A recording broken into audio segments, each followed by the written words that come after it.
Good morning, friends. We are going to get started here in just a few minutes with your story time with penguins, part of the Shed Talk series. I'm going to let everyone get logged in, get settled. As you're logging in, I'm going to encourage you to grab something to snack on, maybe grab your favorite morning beverage, and feel free to get situated. Good morning. Good morning. Everyone was on top of it this morning. Oh my goodness, there's so many of you. I'm so excited that we get to kick this off soon.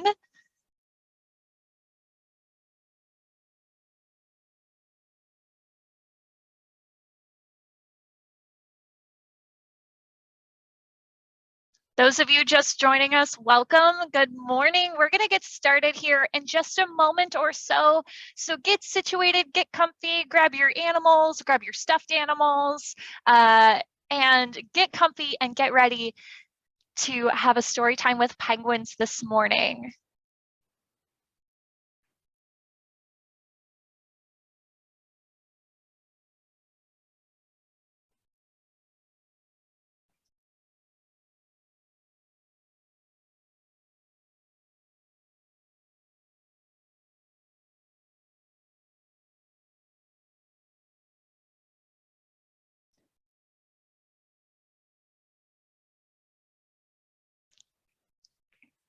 Good morning, friends. We're going to get started here in just a moment or so.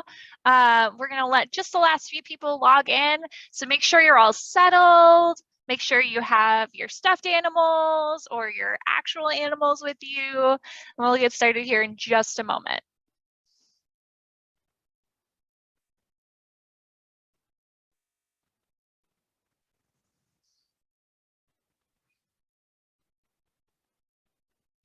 Hello, good morning, friends. All right, we are going to jump right in and get started. Hello, everyone. Welcome to Shed Talks this morning. My name is Kate. We are so excited to have so many amazing members joining us today for our story time with penguins.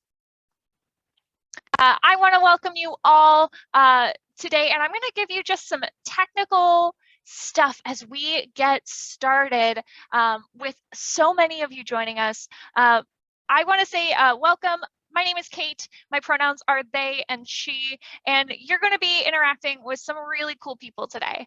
Now, it is the webinar feature of Zoom that we're using this morning. So what that means is I can't see you, I can't hear you, but if you have questions, we're going to encourage you to use the Q&A feature. That's going to help us answer your questions. If it's not in the Q&A feature, unfortunately, I have a hard time keeping up and seeing it. But if you want to share some thoughts, if you want to share like, oh my gosh, I have my stuffed penguin with me, go ahead and use the chat.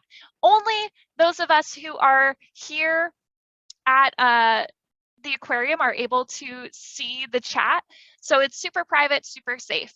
And with that, we are going to jump right in and get started. So this is an exclusive sneak peek at the book that Shed is releasing on March 1st. It is called Edward and Annie. You can pre-order it today. But like I mentioned, it does come out on March 1st. I see so many friends are posting that they have their stuffed penguins with you. I'm going to encourage you to take pictures of those and post them on social media and tag Shed Aquarium because we love to see them. That's so cute. We have a penguin named Snowflake. Oh, that's so sweet.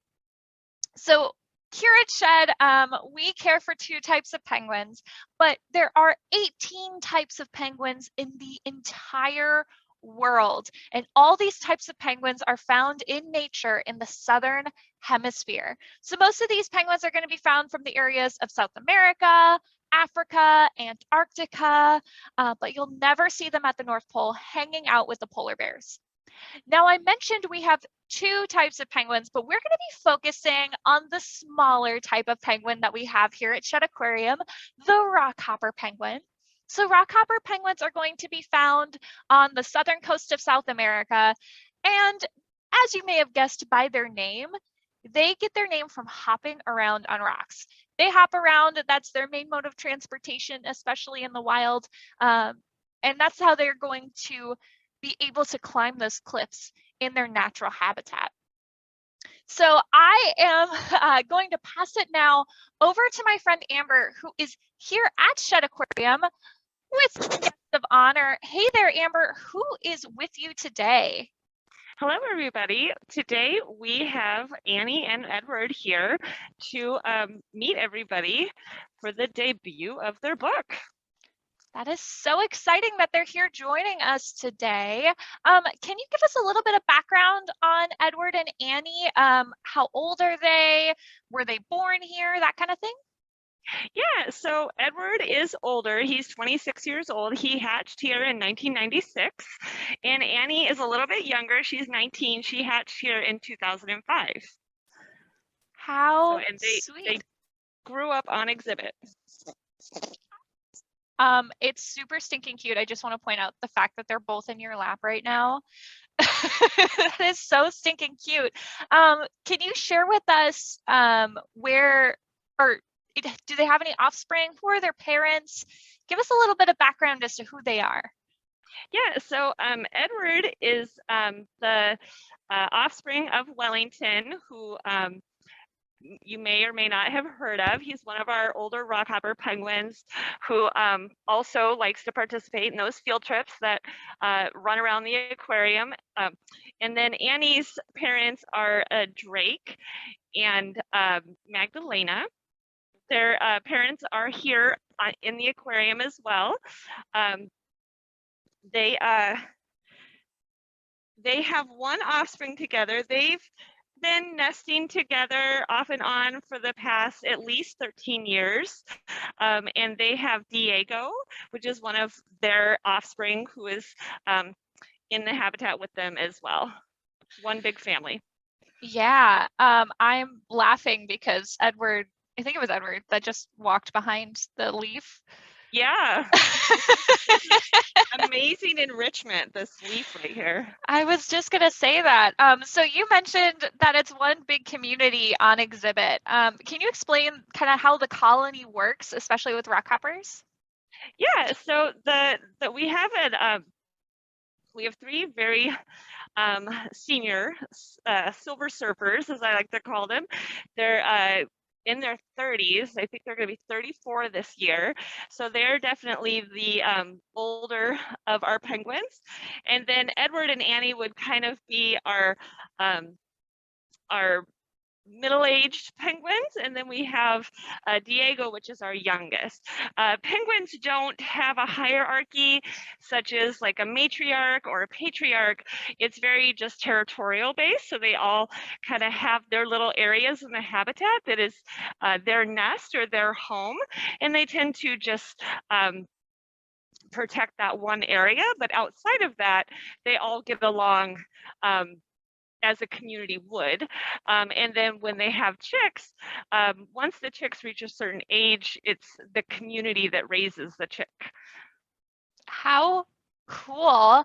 I do want to ask, because you mentioned briefly field trips. For those of our friends who might not know, can you explain what a field trip looks like for penguins? Yeah, so we always we want the behavior to be voluntary. So we always kind of ask them in a behavioral sort of way if they would like to participate in the behavior. And much how Annie is illustrating right now that she has a desire to sit in my lap. This is how we pick and choose who goes on those field trips. And then we will bring them out to different parts of the aquarium to see different habitats, different animals. And when there were no guests here over the course of quarantine, we were able to do these field trips anytime during the day. These field trips are a part of their care program. It's a part of enrichment and exercise for them, but we can usually do them only when we're not open so that we don't interfere with guests. But when there was no guests, we could do it any time of the day, and so they got to run around the aquarium quite a bit. That is so cool. Audrey wants to know, what are some other things that Annie and Edward like to do for fun besides go on field trips together? Nest building is a big one for Edward. Um, Oftentimes, well, we'll give nesting materials during a certain time of the year. It's usually in late February, early March. We'll put rocks and sticks and lavender out on exhibit, and Edward is a master nest builder. He's very good at it. But other times we will play with them with ice, and Edward seems to participate quite a bit in the collection of the ice to build an ice nest.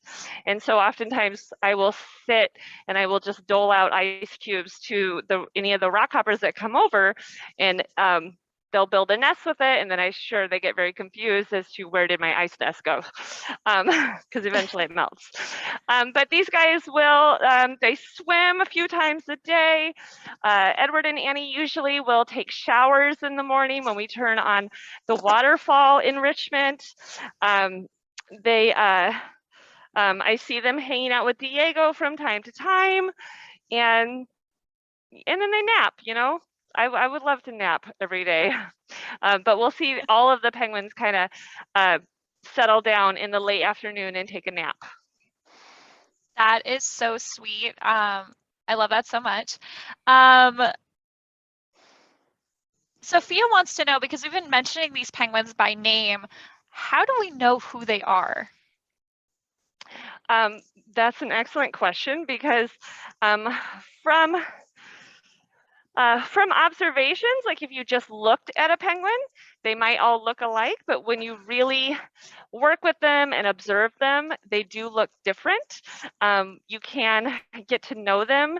Their faces are different. They have different coloration. Their eyes are different. I know each penguin that we have 40 penguins. I know them each individually. I can tell who they are by just looking into their eyes. But they do have these little ID bracelets on their flipper. And on that ID bracelet are these little color tabs. Those color tabs correspond to numbers. And so all of our animals have a number and a name, just like we have a social security number and a name. And it helps us to identify them, and just helps us to keep track of their medical history, what they're eating, who's hanging out with who, and just help us to take care of them. Excellent. We have just a handful more questions before we move into story time. Lena wants to know, how do you know what penguins are trying to communicate? And I know this is a good question for you because you're like the penguin whisperer. How do I know what they're trying to say? Yes. So this is a branch of science called behavioralism, and when you work with animals, you're obviously communicating with animals that we're not speaking the same language. So it really takes a lot of observations and looking at what was the precursor to this behavior? What happened right before this behavior? What happened right after that behavior? And then it kind of gives us an insight to minute changes in their pupil dilation, their posture, their vocalizations, their feather placement, as to what's going to happen next. And it's all science, because there's nothing set in stone. It's just observations and hypothesis.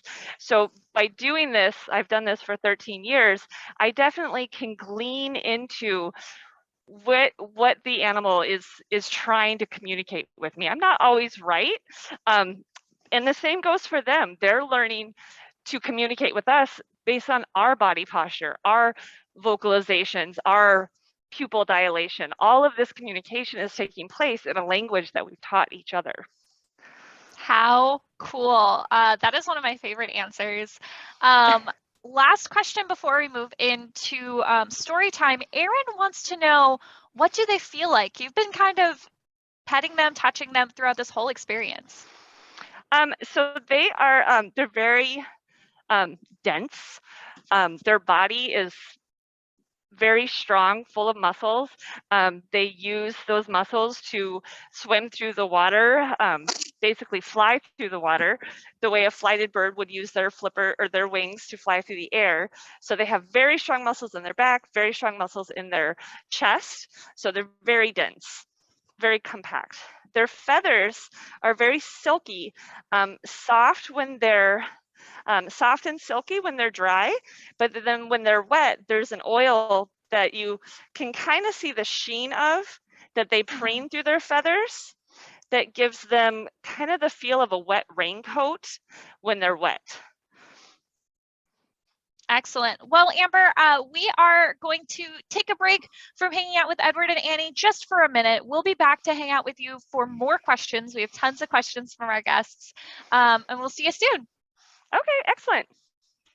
All right, folks. So I wanted to give you just a few pictures of Edward and Annie's adventures throughout the aquarium before we launch into the book. I do want to say, keep the questions coming. We will be answering more questions after we finish story time. But I wanted to show you this picture first. This is Edward and Annie. They're visiting with beluga whales here at Shed Aquarium in this image. We will see some of this in the book, which is super duper cool. Amber talked about Edward being a master nest builder. This picture shows that off. He is very good at making his nests. And this is a really good view of not just him building his nest, but of his armband. So he has his number on his arm that Amber talked about that tells us who they are. And then I have a video to show you of the kind of the video that inspired this book that we're going to be reading here in a moment. So this is Edward and Annie exploring the Caribbean reef habitat here at Shed Aquarium. And this is one of those videos that went viral. So you see them just kind of waddling through an empty aquarium. And with that, we're going to launch right into our story time. So this book is called Edward and Annie, A Penguin Adventure. It's by Karin Rivendaria, and we're super excited to share this with you. One day, at the giant Shed Aquarium on the shores of the Great Lake Michigan, a rockhopper named Annie shook herself awake. Then she fluffed her feathers just as she did every time she woke up. Except this time wasn't like every other time. This time, something was different. Annie quickly looked around her home, but nothing seemed wrong. Edward was napping in their big rocky nest. Normal. Wellington belly flopped into the pool. Normal. Kai, the penguin caretaker, dropped lavender sprigs and new rocks for nests. Normal. So what's different? Annie wondered. Annie poked Edward with her big toe. Edward, Annie said, wake up, something is different. Edward popped up. That's exciting, Edward said. Different can be fun. Before Annie could disagree, Kai walked up to Edward and Annie. Hello, loves, Kai said. Glad you're awake. I have a surprise. A surprise? Edward wiggled a yellow eyebrow at Annie. Kai scratched Annie's head. Edward waddled up for a snuggle. We're going on an adventure, Kai said. An adventure! Edward hopped toward Annie. That is different. Annie was feeling cautious about the adventure. Still, Kai always pet them, brought them rocks, and fed them herring and krill. So when Kai said, follow me, Edward and Annie waddled behind. It's time to meet your neighbors, Kai said. Ahead, the sleek, brown bodies of two sea otters shimmered in the water. When Cooper and Watson were tiny pups, they lost their moms off the coast of California, Kai said. They were both rescued and given a home here at Shed. Edward and Annie watched the otters somersault and play tag. As the otters raced past them, Watson did an extra spin right in front of Annie. Time to move on, Kai said. Goodbye, Cooper. Goodbye, Watson. Edward and Annie raised their flippers. Waving goodbye to rescued otters? This is different, Annie thought. Ahead, beluga whales tumbled and turned through the dusky blue water. Listen, Kai said. Edward and Annie waddled closer. The whales chirped and cooed. A smaller, creamy beluga slid up to the glass. Hello, Onik, Kai said. Onik bobbed his melon-shaped head. Edward waved a wing. Annie shook her top feathers. Then Onik swam away. Backward. Singing whales that swim backward? That's different, Annie thought as she watched the belugas float up to the tippy top of their pool. We are going up too, Kai said, and you two need some exercise. Let's take the stairs. How? Edward asked. We're rockhoppers, silly, Annie said. So Edward and Annie hopped and hopped and hopped. Edward and Annie hopped up the very last step. Whew! Time for rest and a snack, Kai said.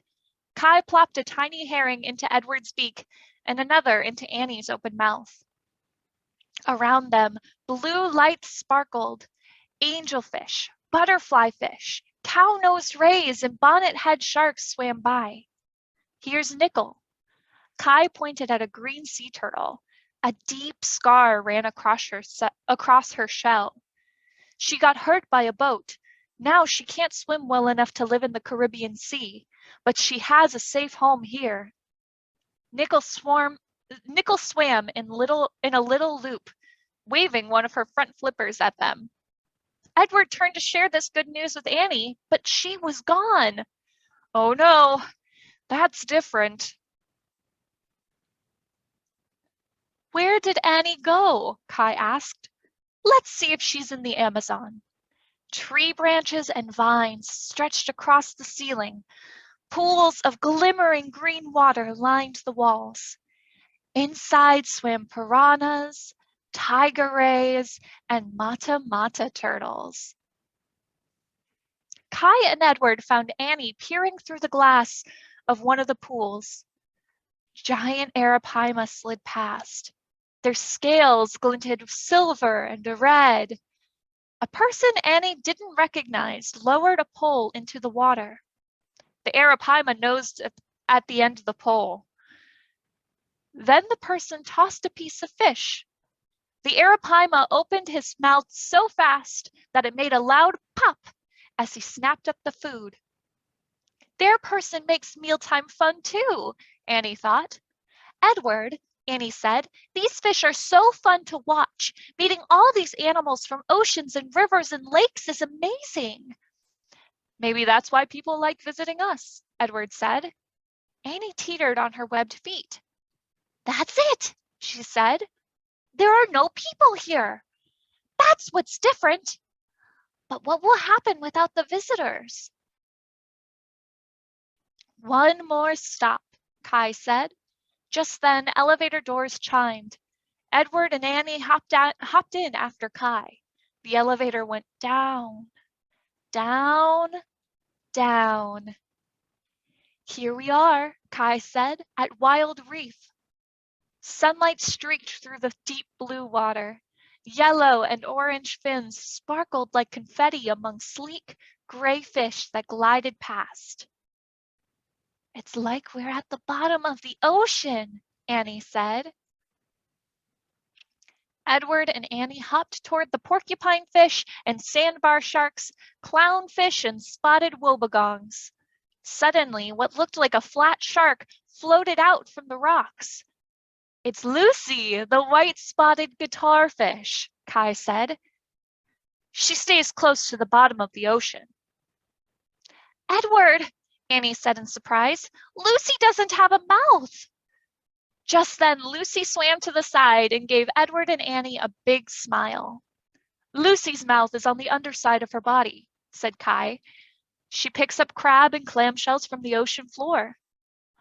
An underside smile, Annie thought. That's different too. Good different.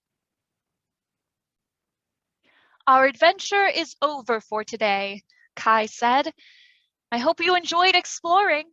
Getting out and flapping our wings is good for everyone. Soon the aquarium will be open again and things will be back to normal. Normal? Annie questioned Edward. Does that mean all the people will come back? Will normal feel different then? Sometimes normal is good too, Edward said. Don't worry. We'll be together. Edward nuzzled his beak into Annie's feathers. Annie thought of her nest with Edward. She thought of the swimming pool and Wellington and the rest of her penguin friends. And the delicious food Kai brought every day. She knew she was safe. Normal was pretty good. But different can be exciting, Annie said, especially when I'm with you and Kai. As Kai led them home, the two penguins dreamed of new adventures in the giant shed aquarium on the shores of the Great Lake Michigan. That was such a lovely story, my friends, and I think it's time now to go back and hang out with Edward and Annie in the feathers. Hello again, Amber. Hello. So That we was have, a oh, go beautiful ahead. story. I agree, it was so fun. So we have so many questions for you and Edward and Annie. The first one I want to ask is, what do they eat? The book touched on a few things, but lots of people ask this question.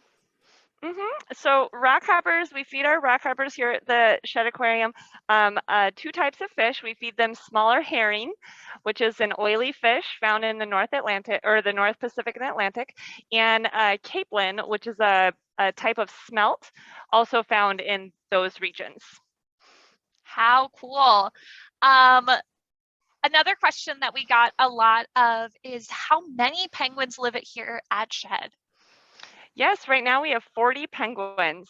We just had 4 chicks hatch out this last May, so they're less than a year old, and that brought our count up to 40 penguins. 8 of them are rockhoppers. How cool. One of our guests we have 2 questions. The first one is from Sophia asking, did Edward and Annie really go on these adventures? And the second one was, what was their reaction? Did you notice anything different when they went on their field trips?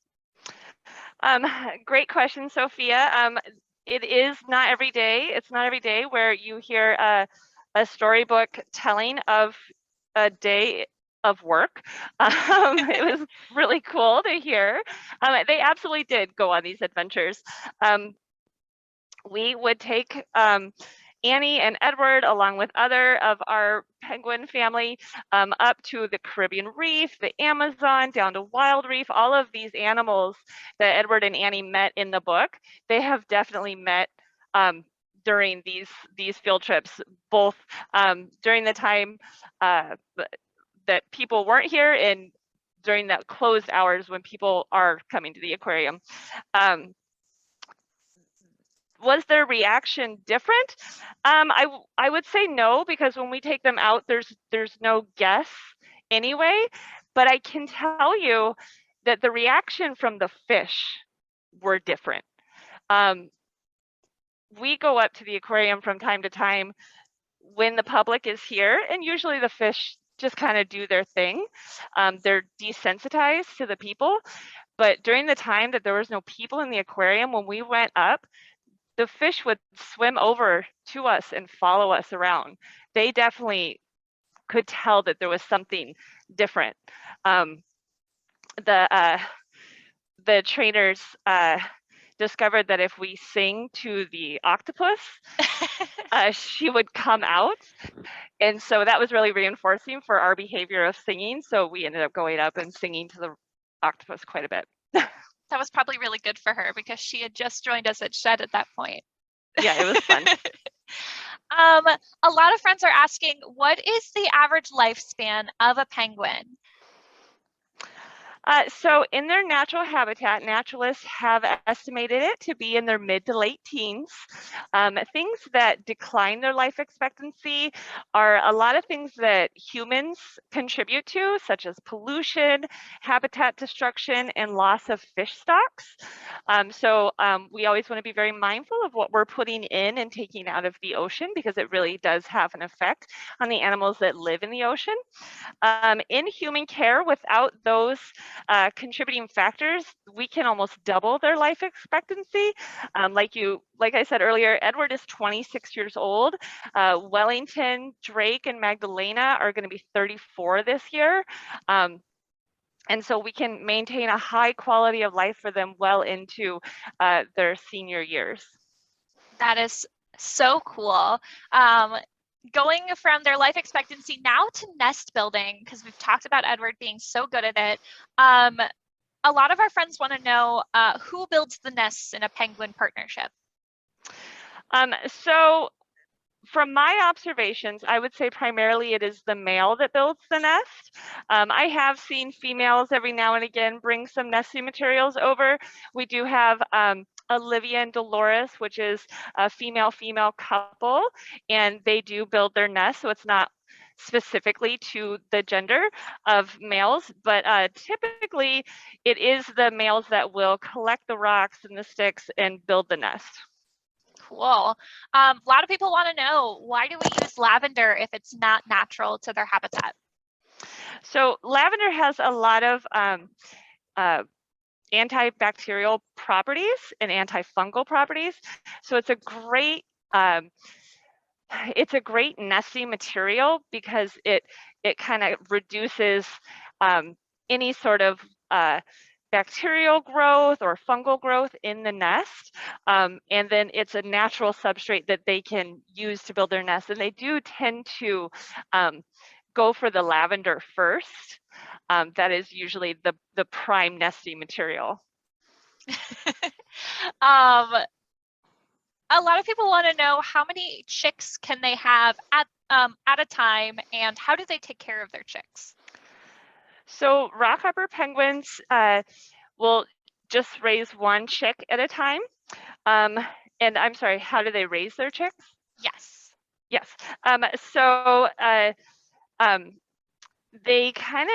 They take turns incubating the eggs. Both the partners will incubate the eggs. And while one is incubating the egg, the other one is out eating and kind of building up a fat store. And then that way there's always a parent with a full belly of food for when that egg hatches. For rockhoppers that live so high up in the cliffs, it's typically the male that will sit on the egg and stay with the chick more often than the female. He's a little bit larger, his beak is a little bit larger, he's better built to protect that chick in that egg, and the female will go back and forth with getting the food to feed the chick. They will eat. They have a stomach that is divided into two parts. One does the digestion, one does a grinding of it, kind of the chewing of the food. And penguins have this amazing adaptation where they can lower the pH in their stomach. They can reduce their stomach acid so they don't digest the fish. So they grind it all up, and then they'll regurgitate it into their chick's mouth. How cool. So moving away from chicks, one quick question: who is the youngest penguin at Shed Aquarium? The youngest penguin is Stuart. He was the most recent chick that hatched. He hatched late in May of 2021. Excellent. Mm-hmm. All right. So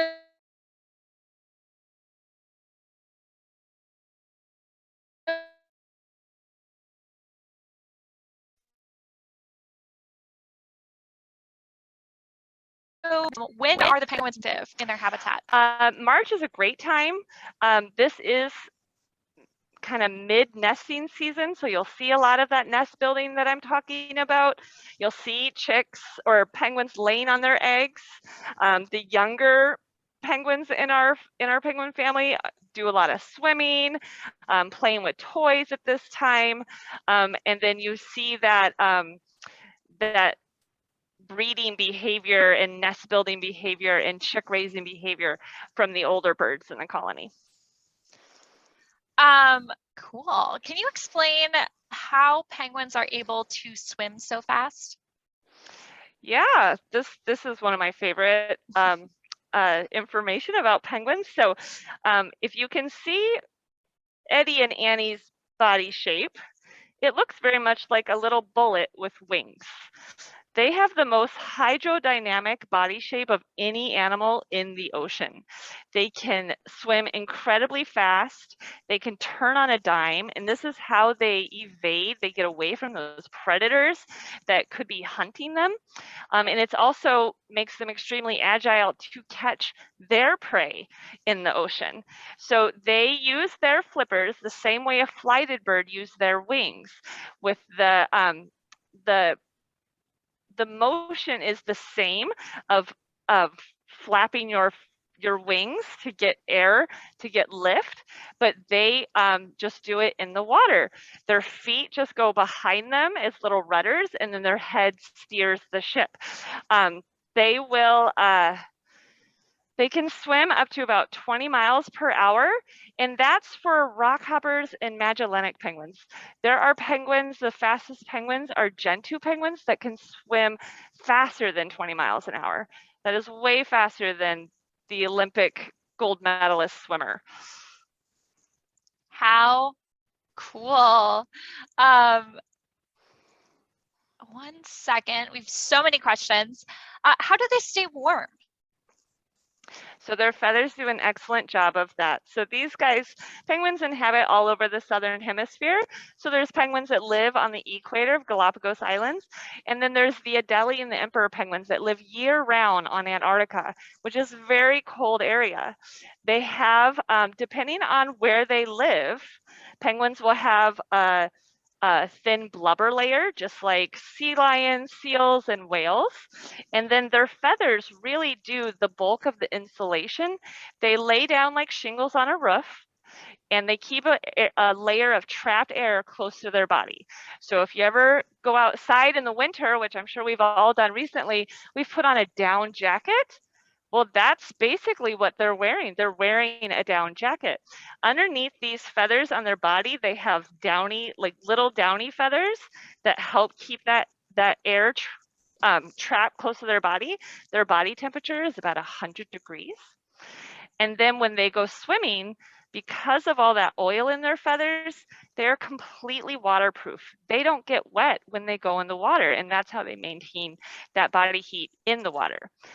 To release the heat, which is also very important when you're an animal and you can't turn on the air conditioning, they will, their flippers and their feet, they don't have that undercoating of feathers, and their feet don't have any feathers. They can actually push their blood to go into those extremities to cool themselves off. That's so cool. Sticking to the theme of penguin anatomy, Nina wants to know, how do penguins jump from rock to rock? So they're, if you've ever looked at a bird, their knees are backwards from ours. So their knees kind of go behind them instead of in front of them like ours do. And they're all up inside their body. So their legs are actually pretty long, but they're just all up inside their body. And just like we jump, just like other animals, goats can do amazing things, climbing on cliffs and walking up walls. They're just, the physics of their body shape allows them to kind of spring from one level to another. And then their little toes will help grip whatever they're jumping onto. And then sometimes they'll use their beak to kind of grab on as well. But they really are like little springs jumping from rock to rock to rock. It's really impressive to see. Ellis wants to know, how do we weigh and measure them? Oh, good question. So everything is trained. The most important training that we do is husbandry training, and that is all about their healthcare and their participation in their healthcare. So we don't ever want to do anything that's not voluntary if we don't have to. And so we will slowly train them to any behavior that will help them, will help the vets take a look at them, help us assess them, and jumping on a scale is one of those behaviors. So we've trained them to jump on a little scale, and that's how we weigh them. And then they're all trained also to, you can see that they're in my lab. I'm handling them quite a bit. I could take a tape measure and hold it from one flipper to the other, or from the base of his tail to his head. I can measure his feet. And we do have little rulers down there that we will train this behavior with. And this is how we would get any sort of measurements or weight on them if we needed to. Excellent. Amber, quickly answer this question because I know you're so into penguins. What did you do to what did you go to school for to become a penguin trainer? So I did not study exclusively penguins in school. That would be an awesome major if you can find it. So when I was a little girl, I brought home every lost kitten, every abandoned puppy, every broken bird. My mother was very patient with me, but I've always had a compassion for animals and caring for them and protecting them.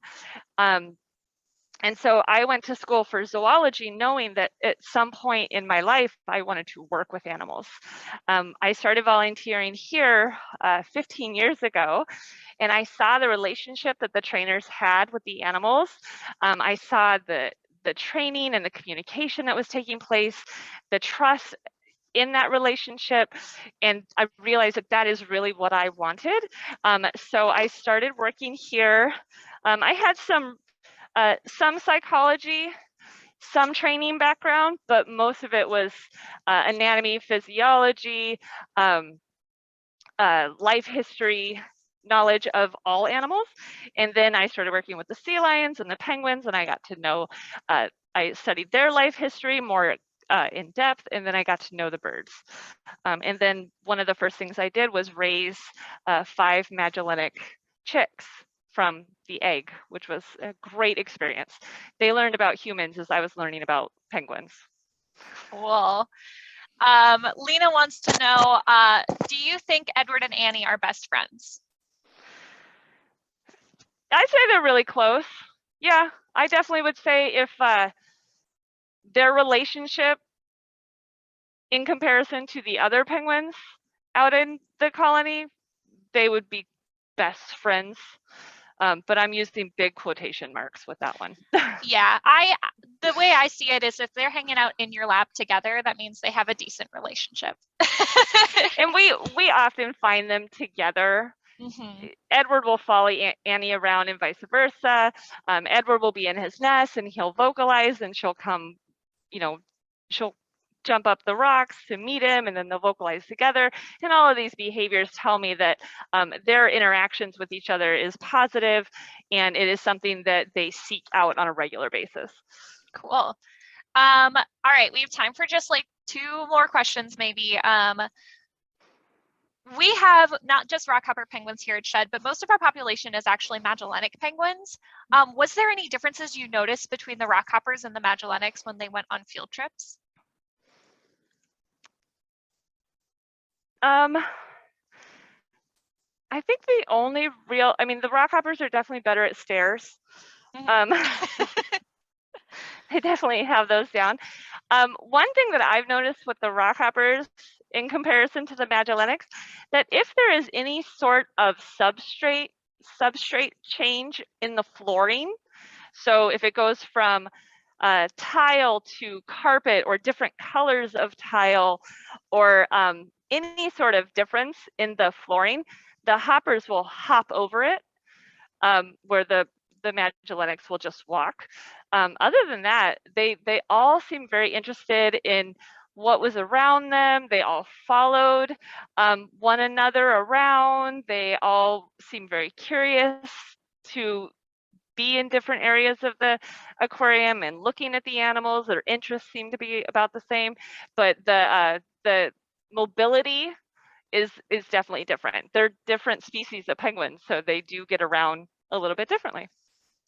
Cool. Can penguins smell things? They do not have a very strong sense of smell. They don't have to smell their food in order to find it. They don't, their predators are primarily in the water or flighted, and so they don't have to smell predators to evade them. And they live in huge colonies of thousands and thousands of birds. And they do go to the bathroom about every 10 minutes. So I imagine you probably wouldn't want a very strong sense of smell in that situation. But no, they don't. They don't really have a strong sense of smell that we have discovered thus far. Hearing and eyesight are their most acute senses. Awesome. Okay, this is really last two questions. When did we first get penguins here at Shed Aquarium? So the aquarium opened, the oceanarium opened in 1991. And when it was first opened, we did have penguins at that time. We had rockhopper penguins. We did have some Magellanic penguins, and I believe we had Gen 2 penguins at that time. How cool. And then finally, a lot of people want to know, do Edward and Annie have favorite places that they can visit? Oh, out in the aquarium? Yes. That is a good question. I think I would guess that they're most interactive in our wild reef area. The wild reef exhibit it's beautiful. There's lots of little different substrate changes. There's lots of bright colors down low. The habitat windows are huge and concave, so a lot of the times you feel like you're in the habitat with the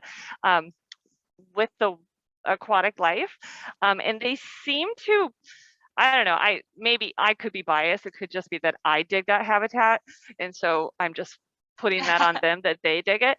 But I do see them hop around a little bit more in that area and go up to the habitat windows more often.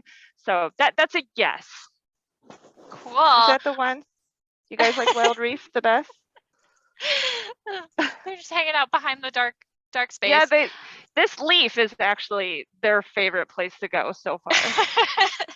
Well, Amber, I want to say thank you so much for hanging out with us and sharing these beautiful penguins. We super appreciate it. Absolutely. Thank you for joining us. I hope you enjoyed the book. I did. That was the first time I had heard it. Oh, for sure. All right. Thank you so much. Thank you. All right, my friends. Before we sign off today, I want to thank you so much for joining us as Shed members. I am going to pass it over to my friend Natalie, who's joining us, who's going to chat a little bit more with you all. Good morning, everyone. Thank you so much to all of our members for joining us, including our Aquarium Council members present today.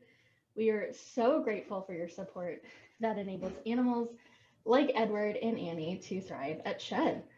Excuse me. And special thanks to Kate and Amber for sharing so much penguin information and joy with us.